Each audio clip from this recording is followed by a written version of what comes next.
وَإِذْ يَرْفَعُ إِبْرَاهِيمُ الْقَوَاعِدَ مِنَ الْبَيْتِ وَإِسْمَاعِيلُ، اور یاد کرو جب کہ ابراہیم اٹھا رہے تھے ہمارے گھر کی بنیادوں کو، اور اسماعیل، باپ بیٹا دونوں لگے ہوئے تھے۔ یہاں لفظ جو قواعد آیا ہے اس کو نوٹ کیجئے، قواعد قاعدے کی جمع ہے اور یہ بنیادوں کو کہا جاتا ہے، اور اس میں اشارہ ہے حضرت ابراہیم اصل معمار اور بانی نہیں ہے کعبے کے، کعبہ بنایا ہے حضرت آدم نے۔ ان اول بیت وضع للناس للذی ببکہ، پہلا گھر۔ اب کیسے ممکن تھا حضرت آدم علیہ السلام کے زمانے سے لے کر اور حضرت ابراہیم تک کم و بیش جو ہے 4000 برس ہے، عام اندازہ جو ہے تورات کا اگر آپ لگائیں تو کوئی مسجد نہیں بنی ہوگی کیا؟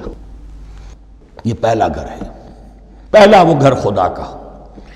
تو اس کی بنیادیں رہ گئی تھیں، باقی وہ امتداد زمانہ سے، اور چونکہ یہ سیلاب کا راستہ تھا، سیلاب کی وجہ سے وہ سب جو ہے دیواریں بہہ گئی تھیں، صرف بنیادیں تھیں۔ ان بنیادوں کو پھر وَإِذْ بَوَّأْنَا لِإِبْرَاهِيمَ مَكَانَ الْبَيْتِ، یہ سورہ حج میں جا کر مضمون تفصیل سے آئے گا۔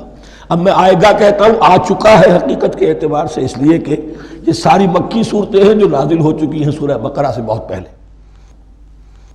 تو جب وہ ان بنیادوں کو اٹھا رہے تھے تو دعائیں مانگ رہے تھے، ربنا تقبل منا انک انت السمیع العلیم، اے رب ہماری اس کوشش کو، ہماری اس مشقت کو، محنت کو قبول فرما۔ باہر گھر بنا رہے ہیں، پتھر اٹھا اٹھا کر لا رہے ہیں، حضرت اسماعیل کی عمر اس وقت لگ بھگ 13 برس ہے، ہاتھ بٹا رہے ہیں۔ ربنا تقبل منا انک انت السمیع العلیم، اے رب ہماری اس کوشش کو شرف قبول عطا فرما، یقیناً تو سب کچھ سننے والا اور جاننے والا ہے۔ ربنا وجعلنا مسلمین لک، اور اے رب ہمیں اپنا فرما بردار بنائے رکھ۔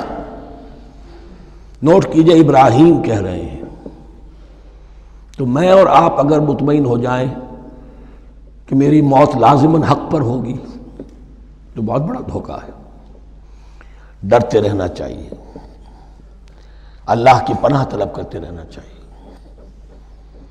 ربنا وجعلنا مسلمین لک، اے اللہ ہم دونوں کو اپنا فرما بردار بنائے رکھ، ومن ذریتنا امۃ مسلمۃ لک، اور ہم دونوں کی نسل میں سے اٹھائیو برپا کی جو ایک امت جو تیری فرما بردار امت ہو۔ وارنا مناسکنا، اور اے پروردگار تیرا گھر تو ہم نے یہ بنا دیا، اب اس کے جو رسومات ہیں وہ ہمیں سکھا، جو مناسک حج ہیں۔ ارنا مناسک، اب کیسے حج کریں، کیا آداب ہوں گے، طواف کیسے ہوگا، کیا کریں گے۔ وتب علینا، اور ہم پر اپنی شفقت کی نظر فرما، انک انت التواب الرحیم، یقیناً تو ہی ہے بہت ہی زیادہ توبہ کا قبول فرمانے والا اور شفقت کے ساتھ رجوع کرنے والا اور رحم فرمانے والا۔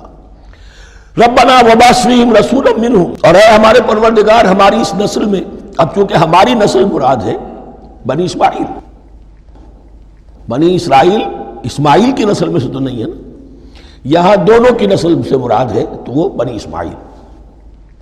ہماری اس نسل میں اٹھائی ہو ایک رسول انہی میں سے، باہر کا نہ ہو، کوئی مغایرت کا، اجنبیت کا پردہ حائل نہ ہو۔ وہ کیا کرے، یتلو علیہم آیاتک، تیری آیات ان کو پڑھ کر سنائے، وَيُعَلِّمُهُمُ الْكِتَابَ وَالْحِکْمَةَ، اور صرف سنائے نہیں، تعلیم دے انہیں کتاب اور حکمت کی۔ صرف سنا دینا تو بہت آسان کام ہے، سکھانا، تعلیم دینا، دلوں میں بٹھانا، اور حکمت، وَيُزَكِّيهِمْ، اور ان کو پاک کرے، ان کا تزکیہ کرے، ان کے دلوں میں تیری محبت اور آخرت کی طلب کے سوا کوئی طلب باقی نہ رہنے دے۔ انک انت العزیز الحکیم، یقیناً پروردگار تو ہی ہے زبردست اور کمال حکمت والا۔